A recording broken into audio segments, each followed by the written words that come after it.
Megan's Law disclosures, just a real quick one. Again, this form kind of covers some stuff that we'll duplicate later. So when we come across the Megan's Law in the purchase contract, we don't have to cover it again, okay? Well, first of all, the seller on a trust is not exempt from Megan's Law. For those of you that are really new and don't know what I'm talking about, registered sex offender database, okay? We, in this room, do not go surfing the net and decide to have fun on the Megan's Law database, okay? Once you go to the Megan, I take Jack's listing and I decide what the heck, I'm super agent. And I go down and I inspect building permits and I do a home inspection because Jack and I are buddies and I'm a general contractor. You know who did a home inspection on their best friend's house about 15 years ago?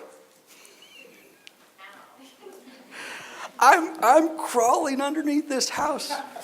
In the city of Burbank, me, crawling under a house in the city of Burbank. Oh, which by the way, why am I, because I'm not doing a home inspection, you know what I really was doing? I was doing a termite inspection. Now, why am I doing a termite inspection? Because when I was 19 years old, who was a licensed termite inspector? Me. So who can do a termite inspection better than me, right? So I'm crawling under my best friend's house doing a termite inspection. Don't do that, okay? We don't do that. All right? So, but at any rate, Megan's Law. Don't get curious and say, let me see. Because this is the problem. Let's suppose you do that. And by the way, it's fine to, by the way, I do recommend this. Go to the website, search a property in Northern California, okay, just to kind of see what it's all about, okay? And just say, oh, okay. And what you will discover quickly is there's registered sex offenders everywhere. Okay? They're everywhere. But this is the problem. I don't want to go search the listing that I just took yesterday. Because number one, if I do the search, it'll give me the radius. Oh, there's one there, there's one there, there's one there. And it tells you all sorts of terrible things you don't want to know about humanity. But this is the problem. I now make a determination that, oh, they're far enough away. The closest one is 2 miles. Nobody's worried about that. Not for us to determine. Not for us to determine how close is too close. So we stay away from this database. Having said that, you're out on an open house. The seller comes from across the street. Did Chuck tell you? Tell me what? Got some wacko living next door. I now have knowledge. Now granted, it's secondhand knowledge and it may be inaccurate, but I have some knowledge. Someone has told me that there's potentially a registered sex offender that lives next door. Duty to disclose. Now, my experience, quite honestly, with this sort of stuff, and just take this for what it's worth, this is not best practice. But we send them to the website. But what I've discovered over the years, that people who are really, really concerned about this stuff, they know all about it, and they've already checked it out. And if they've had a bad experience where their family member or something's been a victim of some sort of sex crime, they know. And they're also frustrated as can be because you can't get away. They're everywhere. My house, literally, if you sit in my backyard of my house, I'm disclosing this to you, by the way. So when I go to sell my house, if one of you list it, you now have to disclose this. I could throw this little clicker from my backyard, not very hard, over the fence and hit a registered sex offender. Guys lived behind me for 15 years. So anyway, stay away from that. Seller exempt from the following disclosure statements. This is, again, Norm was talking about the TDS, the NHD. Sorry, I think we whipped that horse. Local law, brokers. Again, we are not exempt. I don't care if it's a trust or a standard sale. We as brokers, agents, we still have to do our AVID. We still have to disclose information that we come across. Someone had told us that there's a registered sex offender, whatever it happens to be. Probate advisory, again, very similar to the trust. Norm, you want to take this? They're exempt from TDS, NHD, Mello-Roos, etc. Most executors or administrators will provide it on request. I'm seeing more SPQs from trusts and probates than I have for a very long time. It's good practice for the listing agent to encourage them to do it. If you list a trust, get them to do it. The more the buyer knows, the better off you're going to be if anything ever turns sour. One of the things that's important to notice is that although they are not exempt, I'm sorry, they are exempt from the TDS and the NHD. They're required to give answers to what are the first 6 questions on a professional NHD, earthquake, fire hazard, that kind of thing. And they'll generally go that far too. Earthquakes, probably everybody should get an earthquake book if they're going to buy a house in California. The law doesn't require it if the house was built before 1960. There have been so many changes in the rules, it probably should be moved up to 1994 or something like that, but that's the way it is. Smoke detectors, interestingly, they are not exempt on a probate from installing and certifying smoke detectors. If you are representing a buyer for a probate, you have to add that in paragraph 6, seller will provide smoke detectors according to law, or you have to become responsible for it and see to it that the buyer does it. Don't let somebody move into a house without smoke detectors. A lot of kids have been burned to death the first or second night because there were no smoke detectors, something went wrong, and they're planning to do it next weekend. When you have probate, when you have any of these things where they are exempt from health and safety, even the water heater is probably a safety issue, be certain that you see to it that it's covered. How many of you have ever gone out and bought $7 worth of smoke detectors and stuck them up? Yeah. Now it's $28 because you have to have a carbon monoxide detector with it. Yeah, but even if there is an exemption, I ignore that exemption in that, to me, we're putting smoke detectors in, okay? Because Chase is going to send an appraiser out, or Mountain West is going to send an appraiser out, and they're going to say, where's the smoke detector carbon monoxide? So if you do fall into these very rare exceptions where you have an exemption, just no, it ain't exempt. Yeah, I've never seen the house, and I live in Florida, and it says my attorney said I don't have to do it. I got it. They're $20. We're going to do it because we're not going to close the deal without it. Okay, so get all that stuff done. To piggyback on Norm's quick sidebar, tragic story. I've been in the business for a couple of years. There was a house that was sold. This was pre-carbon monoxide detectors that were required.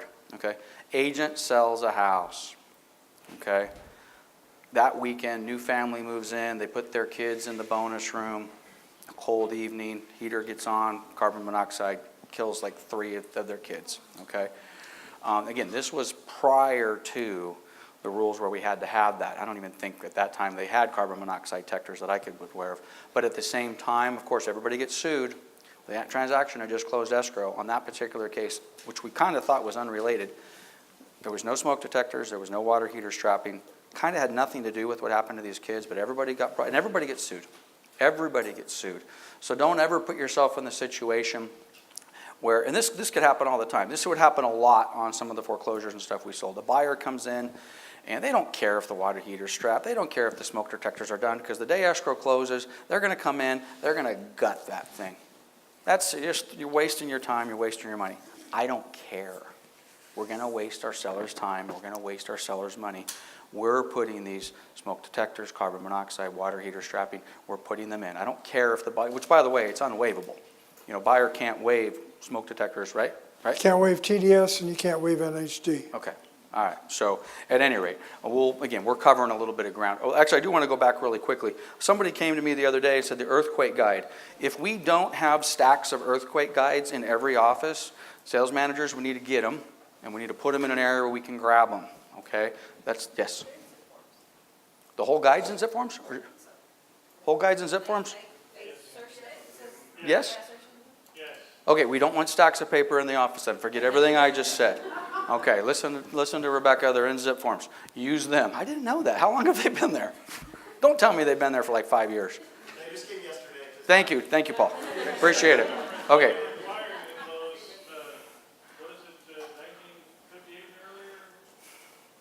Say again. Earthquake is built before 1960. Lead-based paint is before 1978. And the water fixture, water conservation fixture is before 1994, but because it's combined with the carbon monoxide detector, be wise and put it in there. I don't know many houses built in 1994 or 5 that really complied with low flow. So just use it all the time. Right.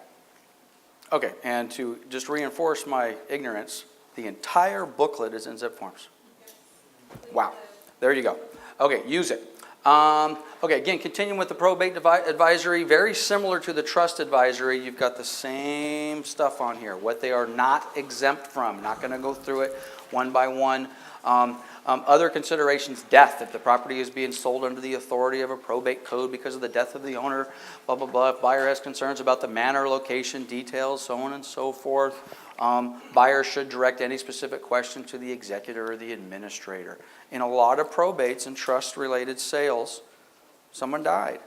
It's kind of, I mean, by probate, it's almost kind of assumed. Doesn't necessarily mean they died in the property. But again, if you have a buyer that's concerned about that, they need to be proactive. And by the way, simple rule, if a buyer asks and we know the answer, we what? Tell them. Yeah. Did someone die on the property? Yes.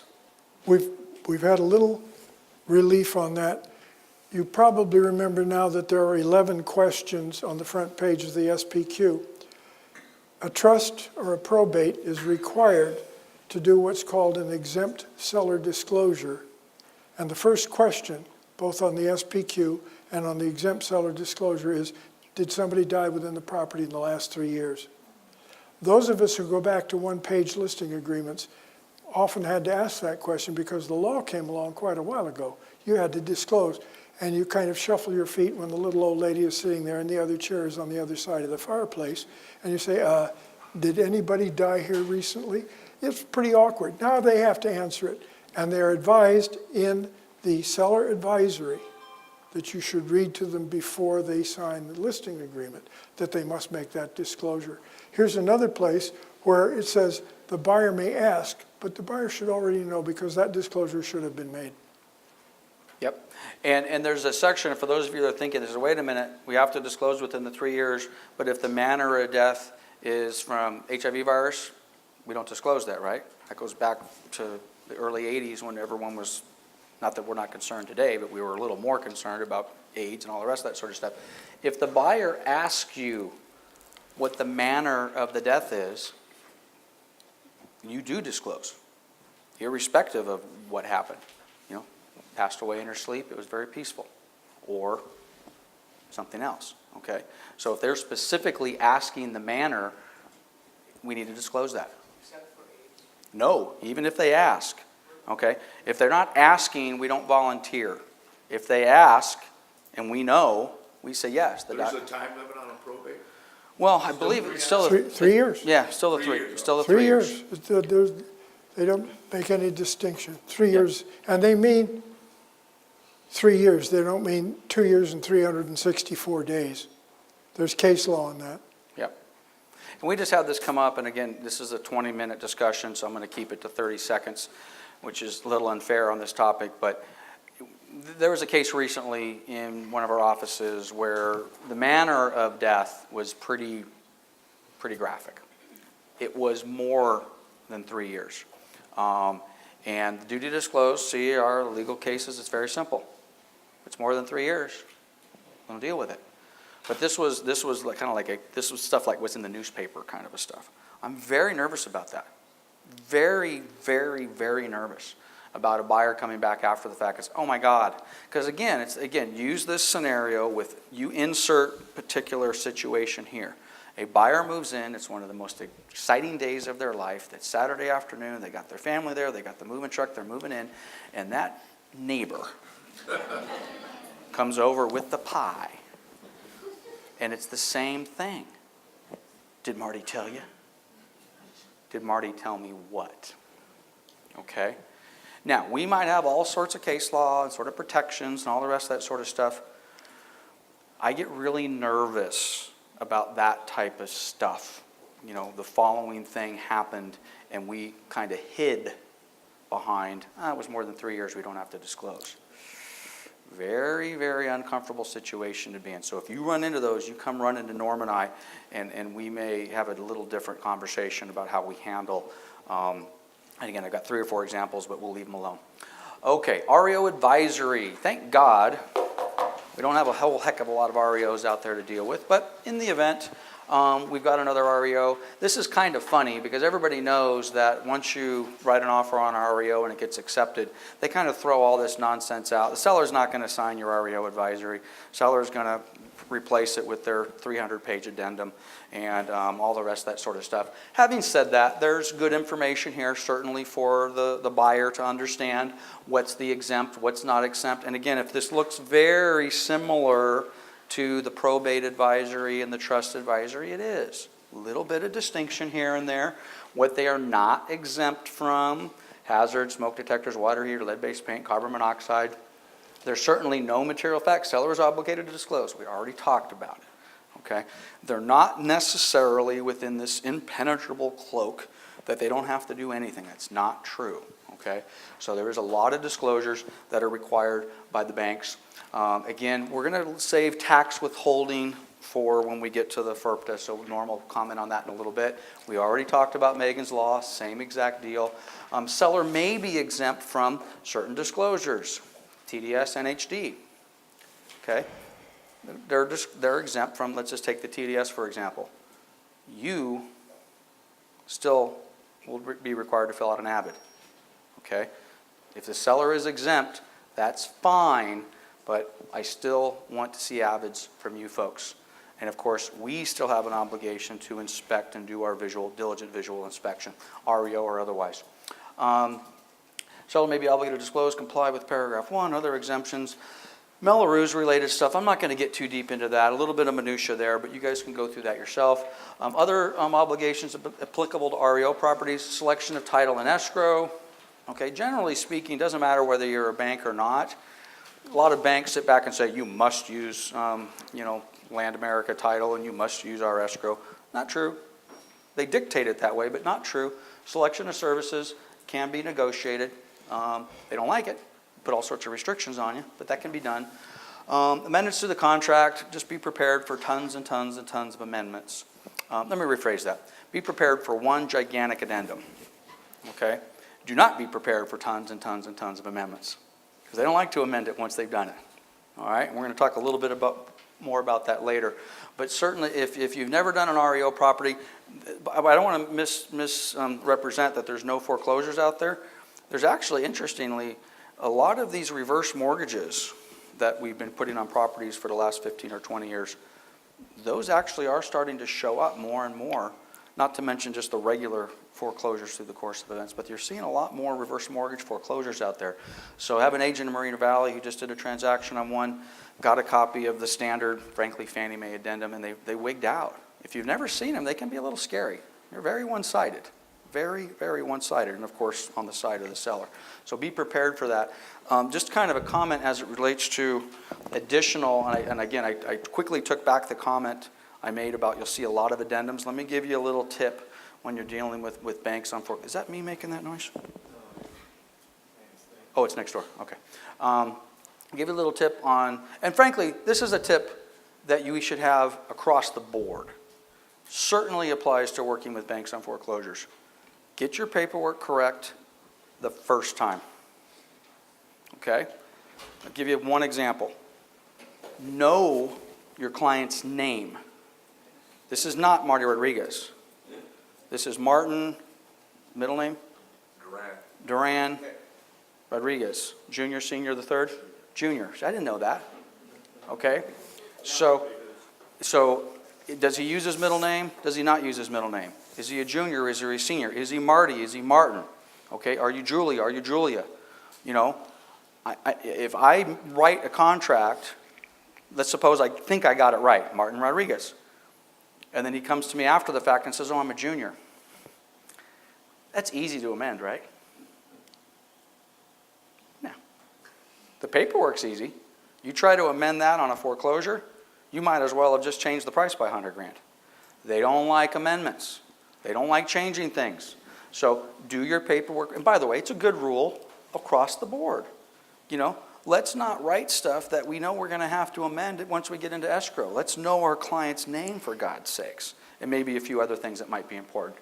Okay, rental property, Okay, again, brokers, we are not exempt from agency and we are not exempt from AVIDs. We do our inspections on the foreclosures, just like everything else, just like on the probate, just on the trust. A sidebar on these three and several other forms. As you can see, the only people really affected, the only party really affected by the data here, or in a statewide buyer and seller, is the buyer. You will find occasionally that listing agents will not provide you with all the disclosures that really should go with a transaction. If you cannot get the seller to sign, and Lance is right, I've never seen a seller signed REO Advisory. Yeah, they're not going to do it. They just don't do it. The buyer must sign because you want some evidence that you told the buyer all these things. Go to a statewide buyer and seller statewide buyer and seller advisory, and that's 13 pages of what the CAR thinks is wrong with California. It's not going to help the seller in any material way. It is vital that the buyer know those things. So if you cannot get a seller signature on that, in our case, we'll pass it through as long as the buyer has signed. So these are documents the buyer must sign. Yep. And if you can't get them from the listing agent, provide them and get them done. And ask for the signature. You usually get them on a trust or probate, but not always. The buyer signs every disclosure, whether the seller does or not. And let's use Norm's example universally for a variety of other forms. I'm going to give you two examples, one that we can live with and another one that we cannot live with. You have your buyer sign the REO advisory. We would like the seller to sign that. We just acknowledge that the seller probably is not going to sign that. You submit the form into SkySlope. It'd be beautiful if you also submitted an email from the listing agent that said, seller refuses to sign the REO advisory. Put that in there. We can live with that. There are a variety of forms. We've all struggled. We're getting ready to close escrow, right? And we can't get the other agent to provide something. Maybe a walkthrough form, a VP, okay? Verification of property condition. Would we like to get a fully executed VP? We would. Buyer, by the way, does the buyer have to do a visual inspection prior to close of escrow? It's not contingent on the contract. They should. Best practice, we get our buyers to do it. But this is the deal. You put a little note in there with an email from the other agent that says, hey, my client refuses to sign this, or they can't sign it. In some cases, Norm will check that off and say we're good to go. There are other cases where you need to put the brakes on that deal. I don't want you closing a transaction where you can't get a fully executed TDS from the other client. Who's done that? Well, let's see. Don't in this chase- room, Yeah, we do not, and I'll just use TDS as one example, we do not close escrow until we've got a fully executed TDS. That is not one of those forms that we take casually. It's not a verification of property condition. We put the brakes on and we say, Chuck, I know we're scheduled to record today. My broker has said we can't. Go get me that darn TDS that I've been asking you for the last 3 weeks, okay? Now, does that just create all sorts of challenges? Of course it does. But you don't want to be that guy or that gal who closes that deal and we can't get one of these important documents back. So be careful with that. several things are required by law. The TDS is one of them, Yep. state law. The natural hazard disclosure is required by law, and the seller must sign it. By the way, in case we don't get to the natural hazard disclosure, listing agents must sign. Selling agents are specifically exempt, and there's a document in here that will tell you the civil code that exempts a selling agent, the buyer's agent, from signing a natural hazard disclosure.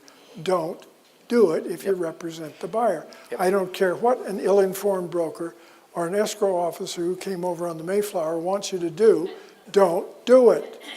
You assume responsibility for the NHD if you, as the buyer's agent, sign that document. Don't. Yep. And we'll talk a little bit about that later as well. Okay. If we get to it, folks. Yeah, no, I think we're actually, I've been watching, we're actually doing We're not better than bad. it might appear. We've covered a few things that are in later slides. Representative capacity, pretty simple. You know, who am I who's selling this house? Who am I who's buying this house? I am Lance Martin, president of the ABC Corporation, representative capacity, okay? I am the successor trustee for the trust, representative capacity, okay? Whatever it happens to be. So pretty straightforward stuff. Who am I? I'm a trust, I'm an entity, I'm acting on, I have a power of attorney for my mom, whatever it happens to be. Now this is my little quick comment and we'll move on to the next one. If you have a client who is one of these things, they generally should know who they are, okay?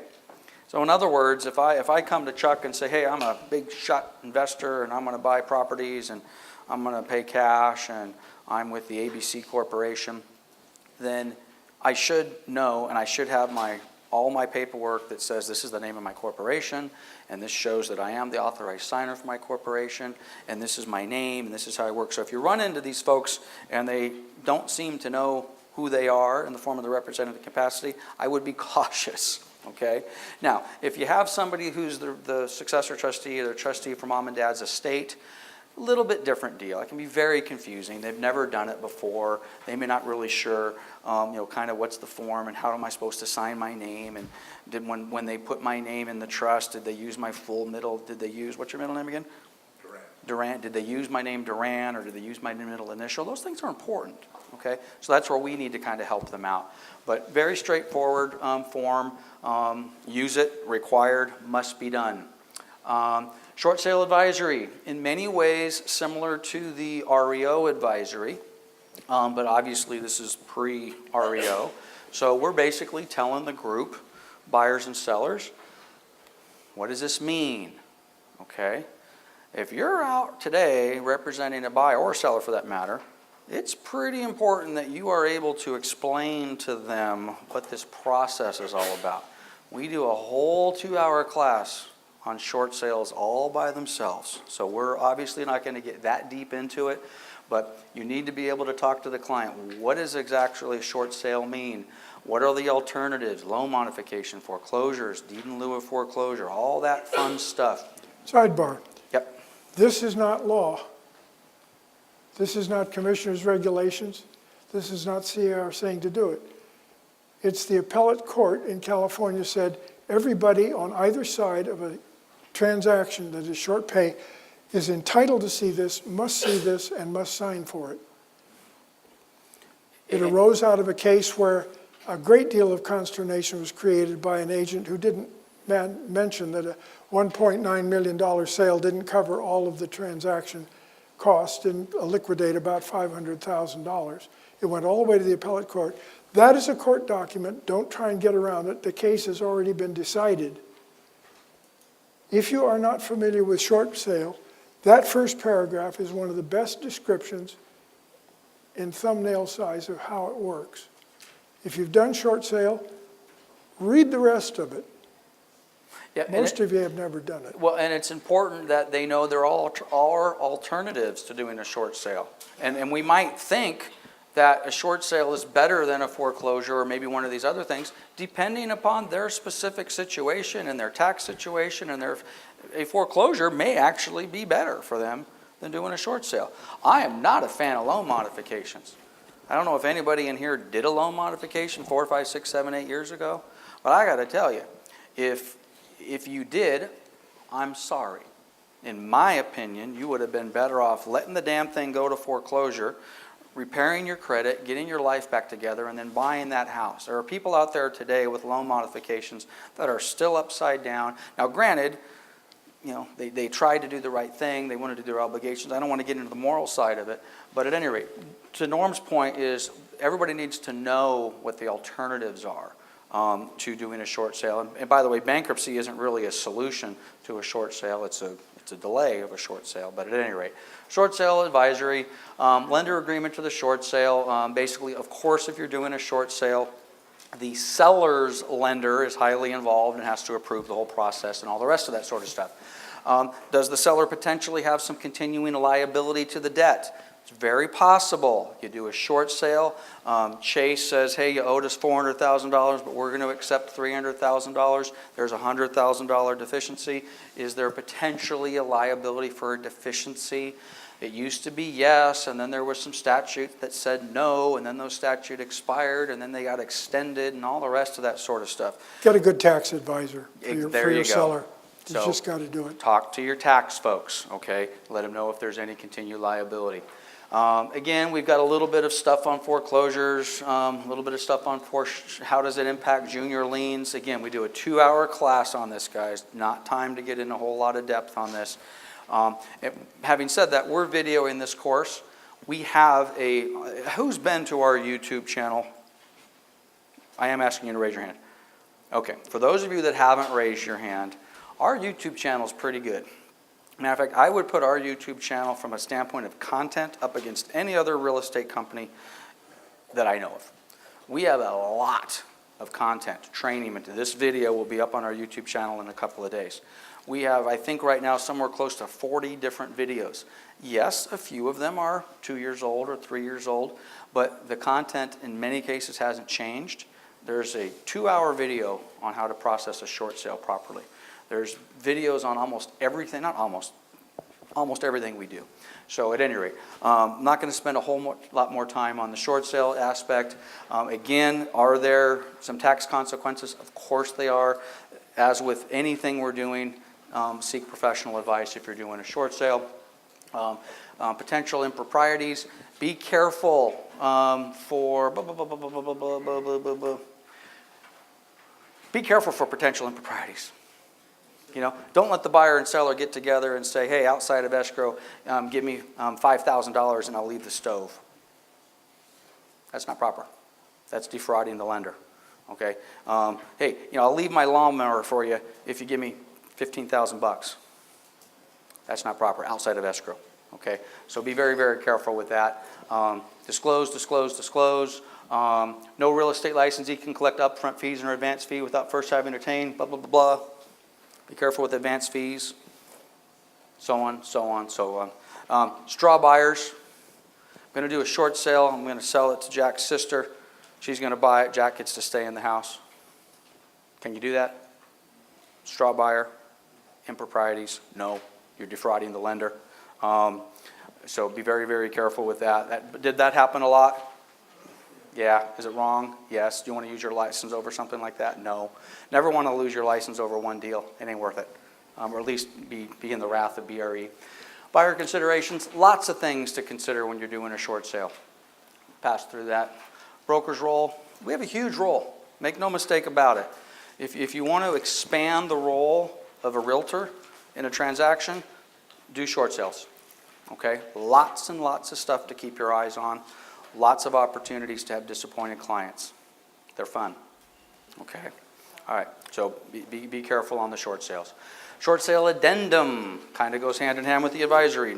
No, the advisory must be signed beforehand. This is a contract addendum. If you're doing a short sale, you do a regular RPA. You show the listing agent that there is the SSIA, which we just viewed, and this must accompany it. This is the buyer protection. This is a required document. It's the only required document with the RPA that is a contract amendment. A passing thought about the SSIA. There are people who, when the market was brisk, professionally negotiated with the banks, and for $700 of your commission, they would get it all done. Those must be real estate licensees. If it's an individual agent, they must be associated with a broker. And you must use the second form, the form that says additional agent, AAA, additional agent advisory. If you have, and now we have a licensed transaction coordinator in one of our offices, we're going to have to use that additional agent advisory.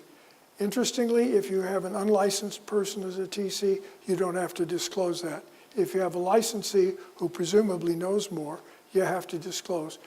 On short sale, if you go to an outside supplier of an outside vendor of negotiation services, you have to put in the AAA.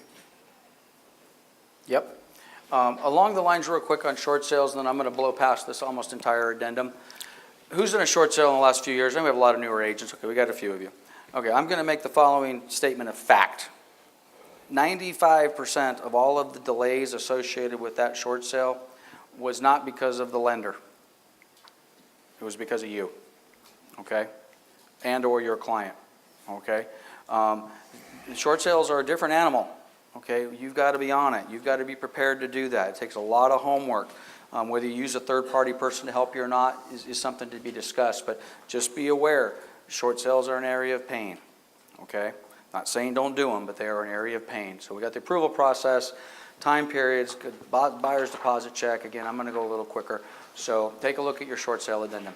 Contingency for sale of buyer's property. Everything I said earlier about the seller's replacement property addendum, I apply everything to the replacement of the buyer's, subject to, especially in this market. And if you are a buyer who's not willing to buy until you close escrow on the house you have to sell, good luck. Okay? Now, is it inconvenient? Yes. Nobody wants to do double moves. I get it. Okay? If you are forced into that situation, and by the way, a lot of these things I'm talking about, who has a business plan? Good, everybody does. Great. So, in your business plan, you should have something in your business plan that says, I work with the following types of folks. And if one of those types of folks you work with are buyers who will not buy until they sell their house, then fine. Then you come into this with eyes wide open and you know what you're getting into. A few of you will say, nope, I choose not to work with buyers who will not buy until I sell their house. So you have to make that determination. Just be aware, whenever you're trying to do anything on it, whenever you get into a transaction and the words concurrent closings come in, you need to be on heightened alert, okay? And if you move forward on that, at a minimum, you need to sit down with your client and explain to them that the chances of this happening, irrespective of what Norma said, liar. Norma's sleeping. I'm teasing. Just be aware of pain. And then God forbid you have a buyer who the transaction is subject to the close of escrow on their house, and then the seller that says, oh, well, I'm not going to close escrow on this house until I buy the other house. You're in for fun. Okay, so again, contingent of buyers, or contingency for sale of buyer's property, the good old COP form. Now, there are various degrees of this. If the property is already in escrow and it's scheduled to close in a week, I feel a lot differently about that. Okay, that's a kind of a little different deal. I'm okay writing that buyer's offer. It's in escrow, it looks good, the buyer's loan's approved, contingency I removed. A little bit different. But if you've got a buyer who doesn't even have their house listed, well, I'm not going to even list my house until I have a replacement property. Anyway, just be very, very careful. So again, the good old COP form, pretty straightforward, just beware. So a sidebar for those who haven't done it, the escrow holder's good faith estimate of seller's proceeds can be used as the verification of down payment and closing cost. There you go. Okay, backup offer addendum. I don't like this form. I suggest we don't use it, okay? But if you happen to use a backup offer, this basically says you're at a backup position number one. Not best practice, in my opinion. And by the way, my opinions are not always right. I suggest you leave this alone. Basically, it's meaningless. And one of the reasons I don't like it is if I give Chuck backup 1 and Marty backup 2, well, you're backup 1, you're backup 2. Well, the deal blows up 3 weeks later, and I may not. Something may change. I don't like your offer as much, today that I did 2 weeks ago. So, not a fan of this form. I suggest you just bury it. Request for repairs RR1. Could I make a sidebar on? Oh, please. Backup offer? I think that Lance's sentiment certainly applies to the selling side. It does tie your hands. If you're the buyer, on the other hand, and you can get that secured, it may be something that you want to consider. We have 2 right now on fairly large properties, one of which looks like it'll go. So if you represent the buyer and you lost out Here's one last chance. Seller, not so much. Don't sign it and send it back. Yep. Along those lines, again, another sidebar. A couple of years ago, they changed the pending status. Help me out. We have a true pending, right? And then we got under contract. I'm not a big fan of that either. Okay. Right now, it appears like 50% of the properties that are pending under contract. I'm not a fan of it for a couple reasons. One of the reasons I'm not a fan of it, because I think we as an industry aren't exactly really sure when do I do that, when do I not do that. And I know when you do it and when you don't, but just food for thought. We can talk about that at a later time. Okay, the good old RR, request for repairs, again, pretty straightforward. Unfortunately, this is one of those forms that we all hate to see and we hate to use it, but it seems as though it's almost part of every transaction these days. So pretty straightforward. Generally, these forms are produced by the buyer and or their agent. Says, hey, I've done a home inspection. I need some stuff done. Okay. And this form is kind of sort of partially completed, so let's just forget about that. Buyer requests that seller prior to final verification of condition repair or take action on, again, this one, the attached list. I'm the listing agent. You give me an attached list, we're going to have a problem. And the attached list is the summary of repairs advised from the home inspector, and there's 72 things on it. That is not best practice. You are not, if you are the buyer's agent and you think you're representing your client in the best fashion, in my opinion, you're not. This is not designed to say, replace every switch plate cover and there's a, whatever on the carpet. In my opinion, this is the big stuff, okay? So attaching the list is problematic. I'm going to say this not as a rule of thumb, but just kind of as maybe just a guideline. If you are the buyer's agent and you have probably more than what can fit in this paragraph, you probably have a transaction that's in jeopardy, okay? And unfortunately, we as real estate professionals, and many times we take the easy road. We sit down with Marty, my buyer, have the home inspection. Marty's looking at it, and we're like, oh, we'll just ask him to fix all of it. What's Marty going to say? Yeah. Sure. We need to have the discussion. Marty, which one of these things are important to you? Which one of these things are health and safety? By the way, Marty, Home Depot right down the street, Lowe's Home Improvements right over there, and Ace Hardware's right around the block. Why are you telling me these things, Lance?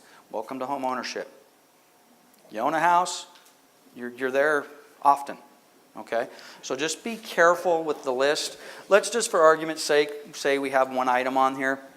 Of course, the seller has an opportunity to say, hey, actually, this is our termite section.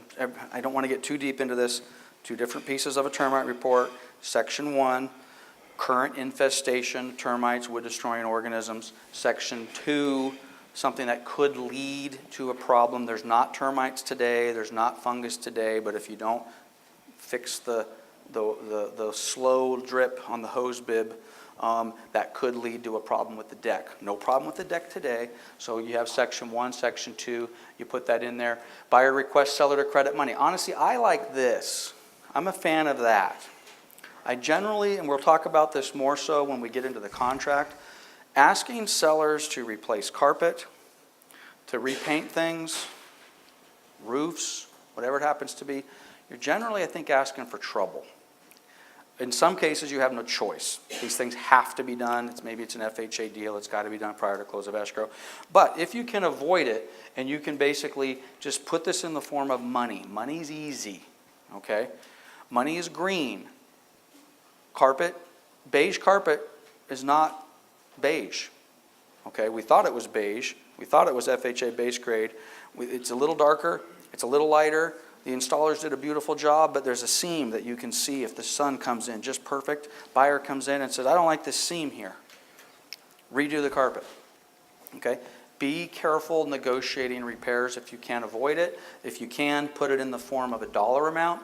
Buyer request seller or reduce price.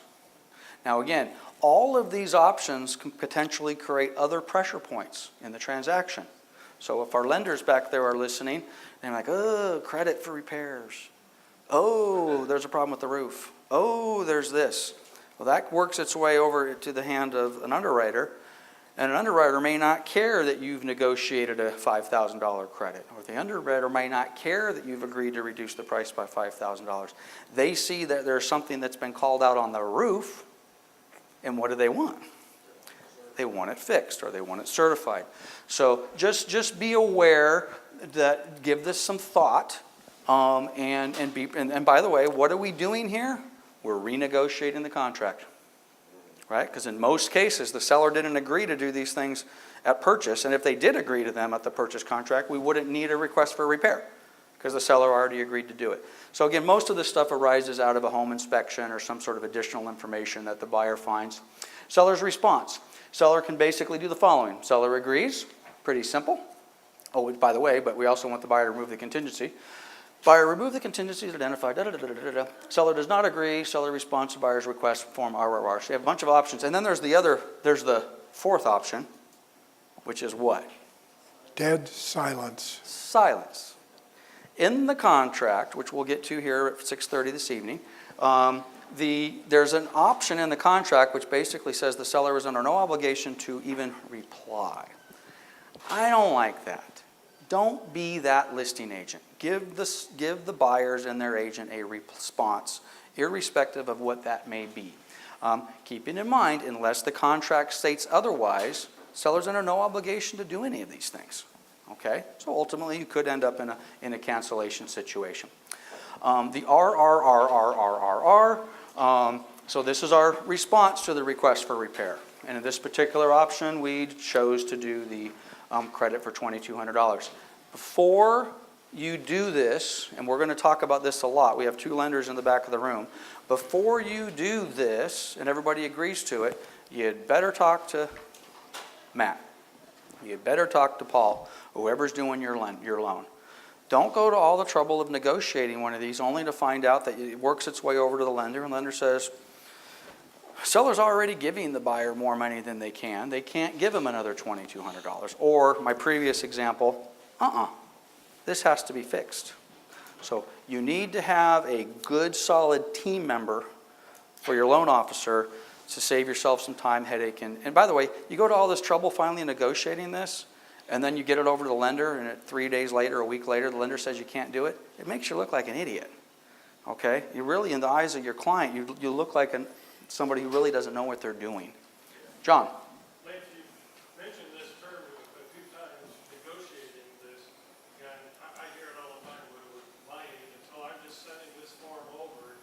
Would you give us your thoughts on talking with the other agent and getting the feel and negotiating before we're sending the form? Well, absolutely. And this is, and I thank you for bringing that up, because this is something that I think is a given. But when I stumble into these conversations with agents, a lot of times I'm realizing that, oh, okay, this isn't understood. The relationship that you have with the other agent on this transaction is critical, okay? You don't have to be friends, but the communication between you and the other agent is like number one on the list of important things to have. I all the time, I'm sad to say, some of our agents practice this, and the practice is, I think to John's point, I just send stuff over blindly. No phone call, no explanation, no warning, no nothing. And then sometimes we go dark. Man, I have 2 rules to work in this office. I have a prize. I don't know what it is. I was going to give this away, but we're going to save it. Who knows what the 2 rules to work in my office are? I'm going to give you something. Oh, no. Richard. Professional and do best for your clients. There you go. Paraphrase, but that's basically it. Be professional, treat your clients well. If you can't do that, and by the way, part of that means I have to have a good relationship with the other agent. It is not professional for me to be a jerk when it comes, even if the other agent's an idiot. All the more reason I need to come in and give him a hug. And I need to I may hang up the phone and say, oh man, this guy's an idiot. It is in my best interest, to hug him, and it's going to be okay, Marty.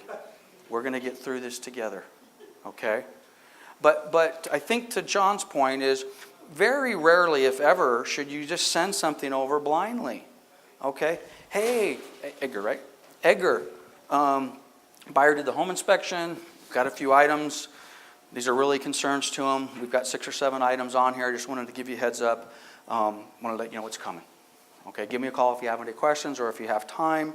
I can come to your office. God forbid you do that. You can come to the office. We can sit down and chat. Let's go through it. Let's see what we can do to work together to make this thing happen. Okay?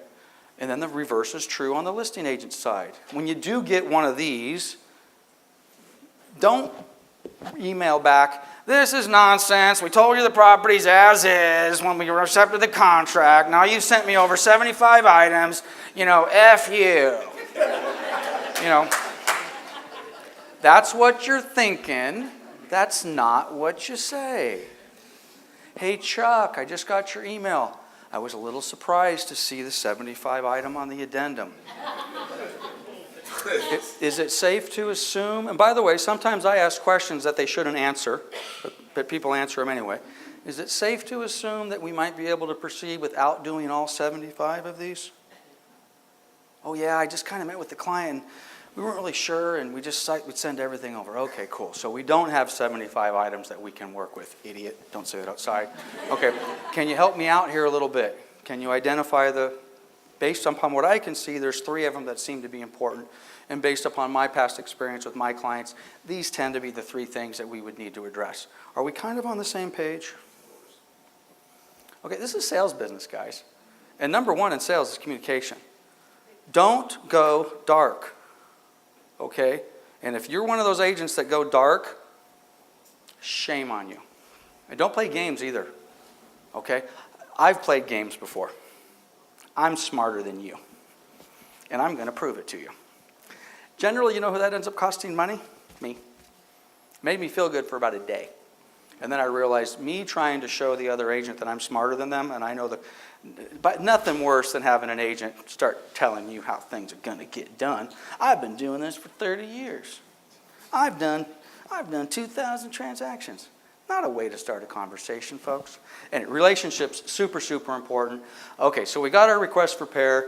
We got our response to the request for repair. Talk to your lender before you go too deep into the negotiation. And by the way, God forbid you go dark with your lenders and your escrow company, your title company. If you've got a lender that you're the listing side, the buyer's agent has a lender that you've never heard of, it is not just, I'll wait for them to give me an update. Are you kidding me? If I don't know Anita and she's using a lender that I've never heard of, I want their name, I want their phone number, I want their speed dial, I want permission to call them anytime I want. And if they won't give them to me, I got a problem. I don't trust what Anita's going to tell me. I want to hear it from the source. I'm calling those lenders. Don't go dark and just assume everything's good. Okay, seller's request. Buyer's inspection waiver. Now I think we can move a little quicker on a few of these. What are we going to do? What are we not going to do? We're going to waive the home inspection. We're going to waive the pest. We're going to waive whatever we're going to do. Pretty straightforward stuff. Generally speaking, it's not really a form I particularly care for, but if they're not going to do these things, it's a form that we need to use, right? Assignment of agreement addendum. Beware. Who's, as a listing agent or as a buyer's agent, who has either received or been asked to write an offer that says, the buyer is Norman Cox, comma, or assignee. You see that? Sure. Anything wrong with that? Well, no. But as long as everybody understands what that means. Generally what that means is Norman Cox is not buying this house. Contract's under his name. But when you see or assignee, be prepared for an assignment. And next thing you know, prior to close of escrow, Mike is now our buyer. Is that a problem? Could be, okay? So if you do end up in the situation where you are accepting a contract or have written a contract where this is the buyer and now you're going to assign it to, in this case, Henry Alden, just be prepared. Okay, in this case, it looks like they're adding a buyer in our example, but assignment of agreement addendum, pretty straightforward. Just be careful. Not bad necessarily, just be careful. Some comments on that. Yep. most of the time, the person who does the buying will be part of the assignee. It will be an LLC of which he or she is a principal. I would like to see this form used when you add a buyer.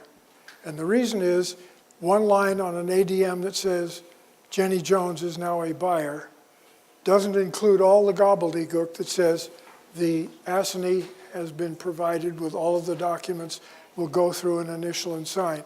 If you need a third buyer to qualify for the loan,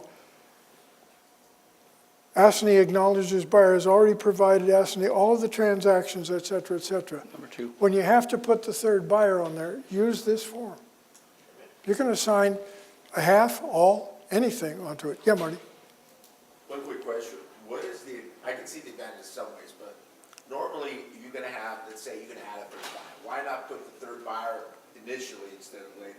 Well, because they may not want them and they may have to do it to get a loan. That's the most frequent reason for using a third buyer. Also, you have to use the alternate or the additional signatures addendum. This is the best vehicle for adding a buyer. Full stop. Yep. And let me just throw one other thing on it, and then we're gonna blow past this. Generally, when you see or assignee, what you're really seeing is I'm buying this house. I think I'm getting a smoking deal on it, and prior to close of escrow, I'm going to remarket this deal and I'm going to sell it to Jack for $100,000 or $10,000 or some number above that, and I'm going to double escrow this thing, which is perfectly legal. Got to disclose it and all the rest of that sort of stuff. And the next thing you know, we're assigning the property to somebody else, where it just creates challenges, because after close of escrow, now a seller thought they were selling the house to Jack for $300,000, and then they realized that Jack immediately turned around and sold it to Marty for $350,000, and all these questions start popping up. And sellers now think something nefarious happened, which it really didn't. I mean, you can do that. But just be careful with or the assignee. You do lose a certain number of control. Okay, extension of time. Probably one of the single most important forms, which is one of the rarely used forms in our office. We have a transaction in Redlands that's blowing up as we speak. It probably still would have blown up, irrespective, but contract escrow is X. Anything past X is a problem, okay, without an extension of time addendum, okay? Buyers and sellers can kind of make some decisions and some choices that we may otherwise not like.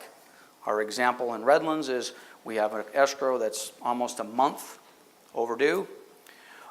During that month overdueness, the buyer has been scrambling to get their loan together and get the escrow ready to close. Guess what they did about 3.5 weeks after the scheduled close of escrow date? They got their loan together. They put their money in escrow. They've actually drawn loan docs. They've signed loan docs. They are ready to close, which in most cases, that's what we want. The seller says, oh, thank God. It's been a stressful 3.5 weeks, but I'm not really happy with the whole thing, but let's close. Well, this particular case, for reasons I won't get into for time's sake, the seller said no. Out of contract. No extension of time addendum. Can the seller do that? So whenever you come to ask a question of myself or Norm or Paul or John or Drew or Drake or whatever it happens to be, and the first words out of my mouth or their mouth are we out of contract? You can be prepared for an answer. And when you're out of contract, very, very difficult to start binding people together. So this is the deal. When you know you're not going to close on time, normally we know that before the day we're supposed to close, right? Start having those dialogues. Get with the other agent. Talk to the clients and talk to the lender. We need an extra week. Get it on the table. Yes, do not practice pain avoidance. We do that a lot. We'll just see what happens on Friday. Bad news. By the way, as the case is with many of these things, this is an extension to the RPA. We need another extension to the escrow. Same language, different form. One extends the contract, the other one extends the escrow. So you please use these. The reality is, 9 times out of 10, if you don't have it, it's probably not the end of the world, but on that 10th time, it's going to cause you heartburn. Just a comment on the seller's right to cancel.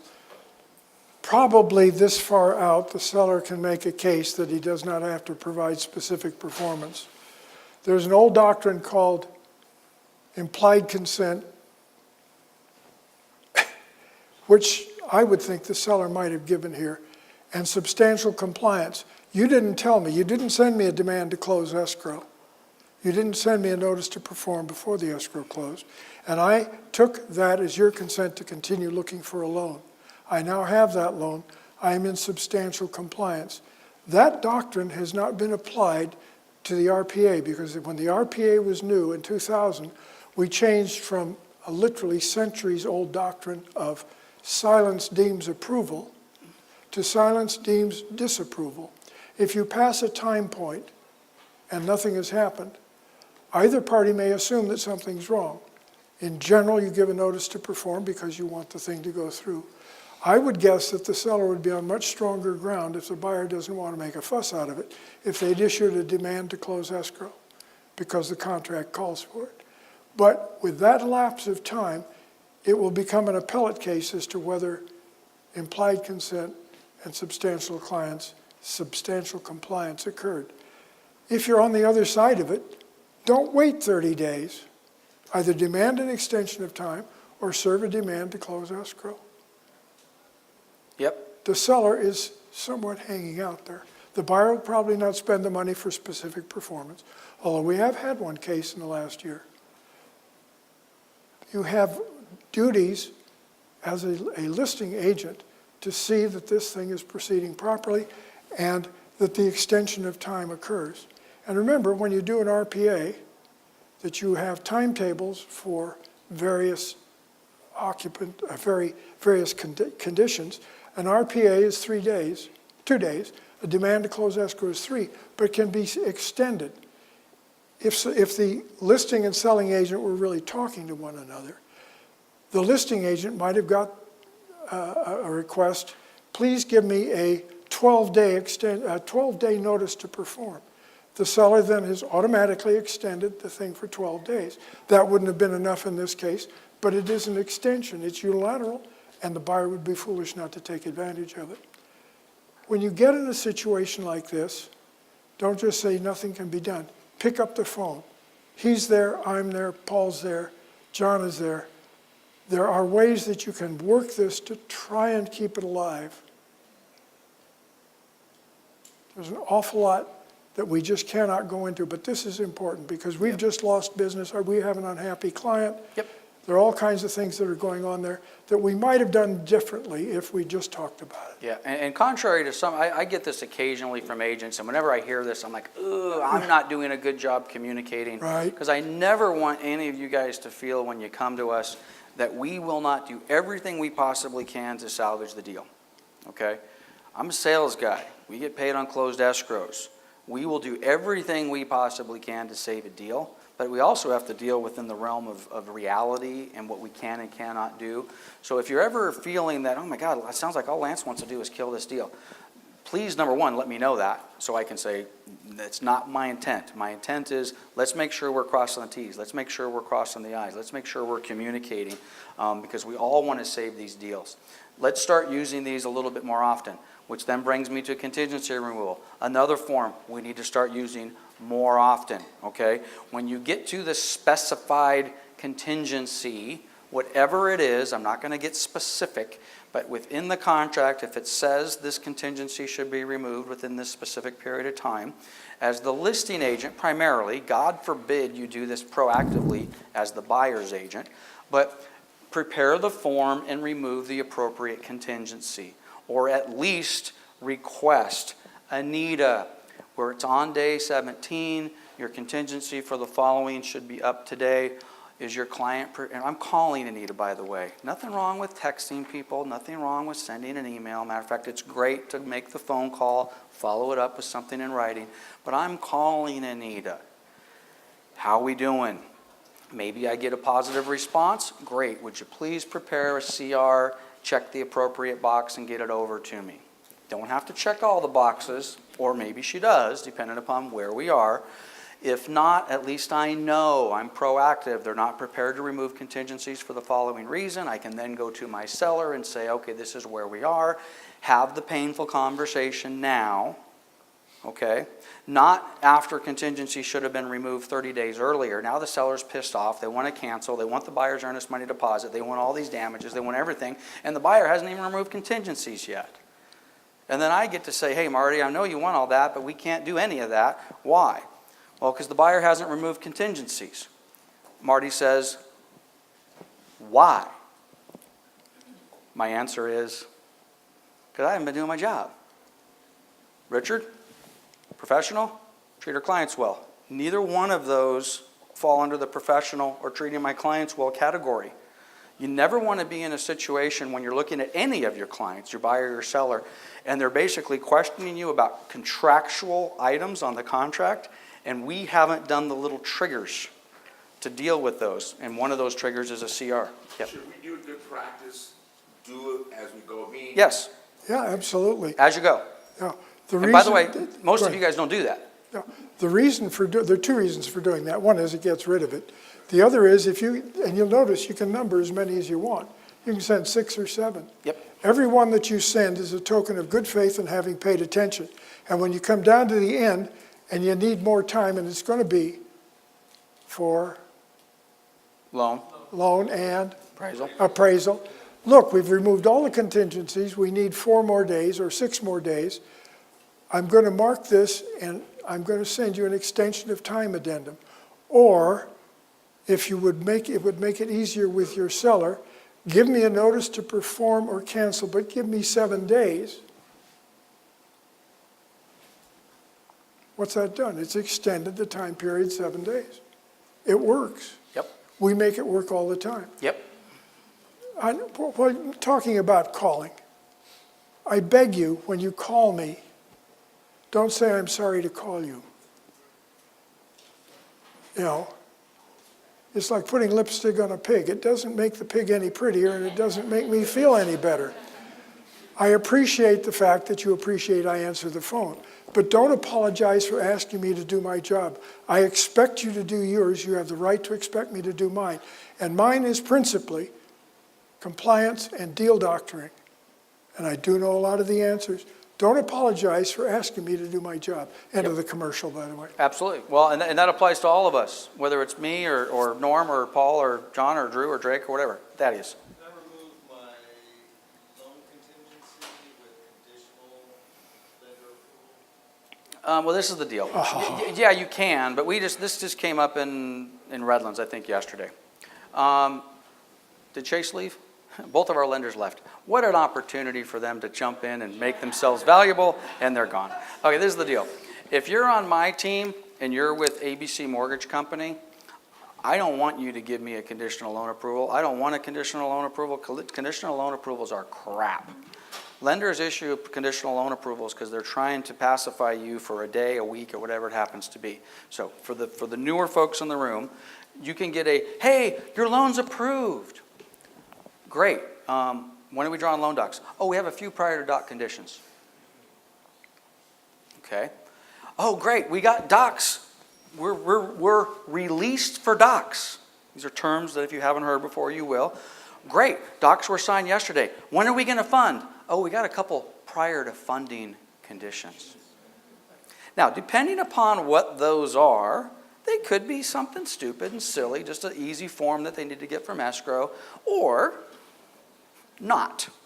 Okay? So if you're on my team and you're with ABC Lending, I don't want conditional loan approval. It's either approved or it's not. So when you call me and you tell me my buyer's loan's approved, that means we're cleared for docs, we're cleared for funding, we're cleared to close. So I don't like this conditional nonsense, okay? Because generally what happens is we're late. I'm turning to my lender. Marty's now my lender. We got loan approval? No. Loan approval? No. Loan approval? No. Hey, Lance, I got loan approval today. With a million conditions. Bad news. So just make sure you know how your lender operates. If Chase was in the room, they would tell you right now, Chase Bank does not issue conditional loan approvals. Matt at Mountain West, they do brokerage. Something tells me that they do issue conditional loan approvals, which quite honestly is very common.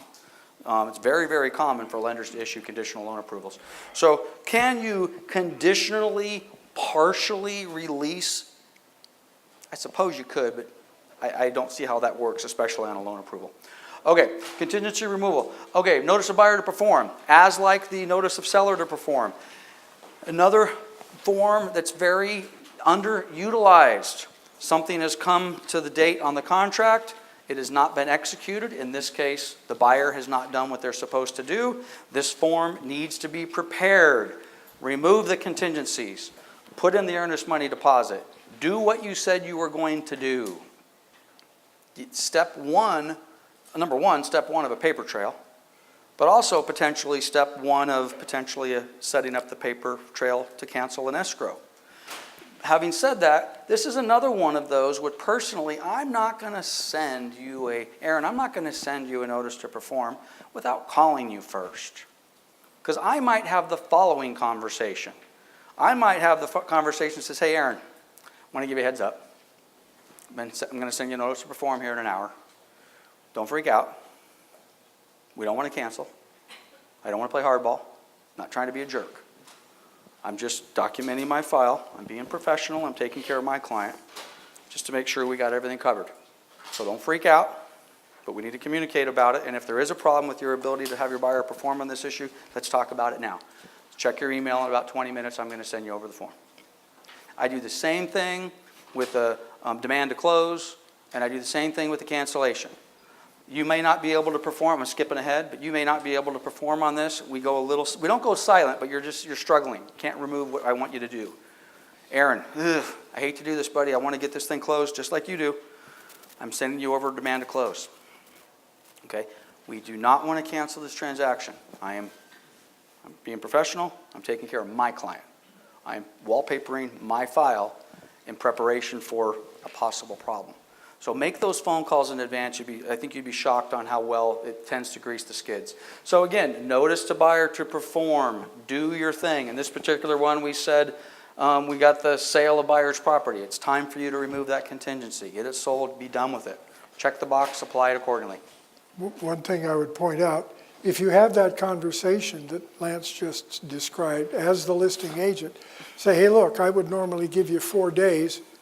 Would 6 or 7 help you?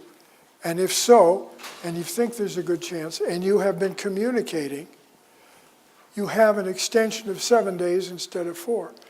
Or you could, even if you're the selling agent, call up and say, hey, look, we're coming up on a deadline here. Send me a notice to perform for 7 days. It does wonders. It catches people's attention. One thing it catches the attention of is the lender. Lenders hate to have notice to buyer to perform when all the buyer's money is in, Yep. and it isn't happening. And the other one that they really hate is demand to close escrow, because most of the time you can't close escrow. It's lender responsibility. Yep. Use those documents as you go along. Utilize them. Always try and stretch it as much as you can. And unhappily, if you send one of those, it is or cancel. Your client, buyer or seller, has to be prepared to cancel if they can't enforce it.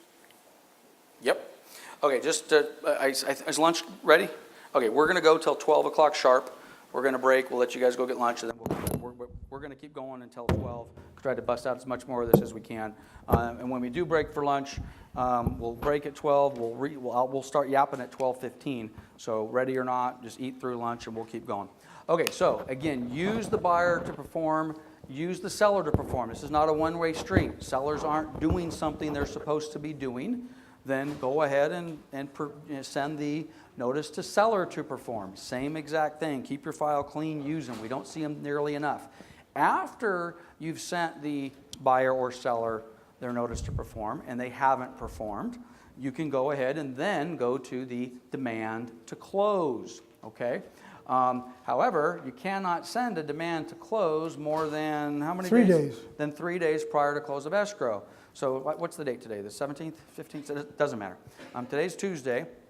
If our contract escrow date is not scheduled to close until September 1st, we ain't sending this. The buyer still has, we could send the notice to perform and we can do all that, but we can't demand someone to close an escrow before the actual contractual date.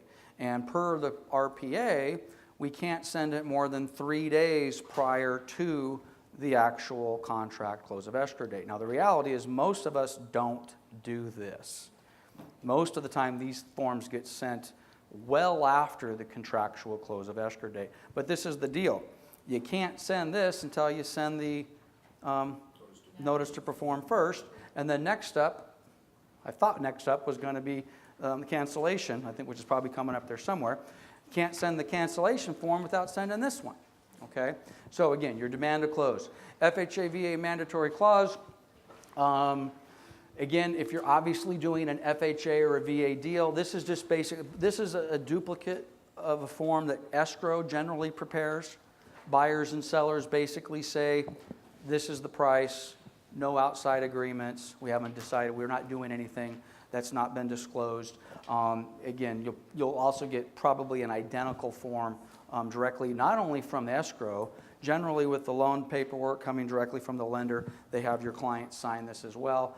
And this also says that we as the brokers, certification, buyer, seller, real estate agents, or brokers hereby certify the terms of the sales contract are what it's been disclosed to the lender. We're not doing anything outside of escrow, right? Right. If you are, and you fail to disclose that to the lender, you are participating in a fraudulent act against the lender. Don't want to do that, okay? Buyers, sellers, statewide advisory. This actually is probably going to go pretty quick. So my goal is to finish this advisory, then we're going to break for lunch. The reason I think this should go pretty quick is a lot of the stuff that's on this form we've kind of already touched base on in one form or another, okay? So if I am going too quick, or Norm, you need to jump in, jump in. So here we go. Buyer's rights and duties. Got it. Oh, wait a minute. Number 4. What happened to our statewide advisory? We only have one Well, page? we only did one page. Oh, pardon me? You're gonna get that form again later with the listing of the full form. Okay, thank you. First time we've done this. So we're going to come back to this then, it sounds like. So let's just keep marching. Seller in possession. You are going to close escrow. The seller is going to remain in possession of the property. They, in turn, are basically becoming a what? A tenant. Buyer needs to be prepared to what does that all mean? Okay, basically what it means is there's a tenant in the property. Okay, so if that's the case, are we going to use a form RLAS, residential lease after sale, or are we going to use a form, SIP. where is it? The SIP. SIP. Seller in possession. Seller in possession. Oh, the seller in possession form, the one we're looking at. Okay, so the seller in possession form is basically designed for 30 days or less. 3 days applies, by the way. The RLAS, residential lease after sale, is basically 30 days or more. Okay, just be aware of this. I'm going to give you the following. This hasn't happened recently, so maybe we preached to the choir and they listened. Or we've been lucky, I Or think. we've been lucky. But we've had situations where we're let's just for argument's sake say we represent both parties. We represent, buyer and seller. And we know for a fact that the seller is living in the property because we're in the house and the seller's there and all their stuff is there. And we have an offer accepted, and on the actual RPA, we say that the seller is to deliver possession to the buyer on close of escrow at 6 o'clock. And we've had no discussion with the seller that says, oh, by the way, we have a contractual close of escrow date of September 1st. Are you going to be prepared to be out of this property before that? Which, by the way, it can be dangerous. You tell your seller to move out of the house prior to close of escrow and it doesn't close escrow, they get sometimes a little upset. Okay? So you need to prepare for all this stuff. First of all, if you're going to have a seller that's going to remain in possession, it should never be a surprise to you. And to the degree it is a surprise, it should truly be a surprise. Something came up at the very last minute, the seller is not able to move this weekend, and we're dealing with it now. If you're dealing with it now, but the seller knew from the very beginning, dude, you knew I had to get my proceeds before I could move out of the house. then shame on you. Not professional, not treating your client well. But the form is basically the form. Pretty straightforward stuff. If you have a seller in possession, I'm going to say something, we probably should erase the tape. No. If you're doing the traditional possession to be delivered 3 days after close of escrow, okay? Technically, we should do it if they're in possession for any period of time after close of escrow, okay?